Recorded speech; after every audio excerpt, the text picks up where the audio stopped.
Agir n'est plus seulement une nécessité, c'est aussi et avant tout un devoir. Le logement est donc un enjeu fondamental de la dignité humaine, un droit inscrit dans la Constitution.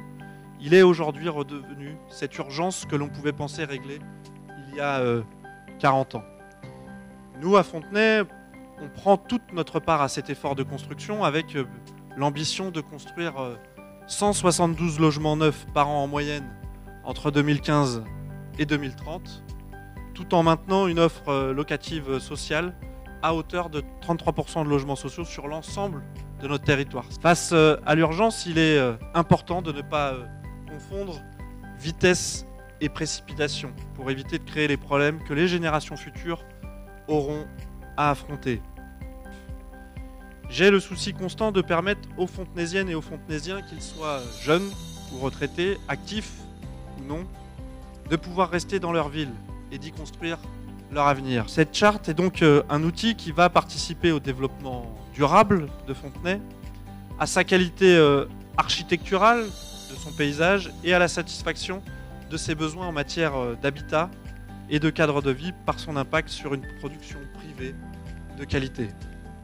Notre détermination est inchangée. Nous inscrivons notre action en faveur du développement de Fontenay-sous-Bois comme une action permanente en faveur du droit à la ville pour toutes et tous. Il s'agit de faire rimer qualité et accessibilité au plus grand nombre, de permettre l'accession à la propriété, de lutter contre la spéculation et de garantir un élément essentiel, la mixité sociale. Nous voulons que s'arrête la partie de Monopoly qui repousse sans cesse plus loin les classes moyennes et populaires de leur lieu de travail et de leur lieu de vie. Fontenay-sous-Bois est une ville attractive, accessible à tous, en cœur de métropole, et nous comptons bien le rester. Nous travaillons sans cesse avec nos partenaires de la Société du Grand Paris, de la métropole, du syndicat des transports d'Île-de-France, de la RATP, pour la réfection de la gare Val-de-Fontenay, sous-dimensionnée aujourd'hui, afin d'accueillir dans les meilleures conditions l'ensemble de ces voyageurs.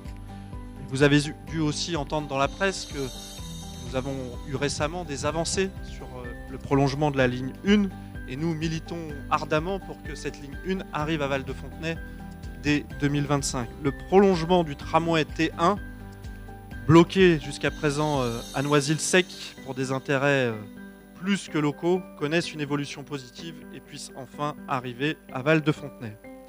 Ce qui tombe assez bien, j'en suis sûr que vous en conviendrez, pour une ville faisant partie du cluster de la ville durable. Nous avons donc de nombreux atouts pour être un pôle structurant sur le plan économique comme sur le plan des transports dans les années à venir. Le droit à la ville pour tous, le droit à une ville où il fait bon vivre, fait partie intégrante de notre ADN. Nous travaillons à la qualité de nos équipements publics pour répondre aux besoins de tous nos habitants, qu'ils soient allocataires du RSA ou qu'ils fassent partie des 600 foyers fiscaux soumis à l'ISF avec la prévision d'équipements publics, sportifs, culturels et scolaires, autant d'infrastructures nécessaires à l'épanouissement des individus comme du collectif. Cette charte nous donne donc les moyens de préserver l'avenir et de garantir un cadre de vie agréable et durable aux habitants et usagers de notre ville.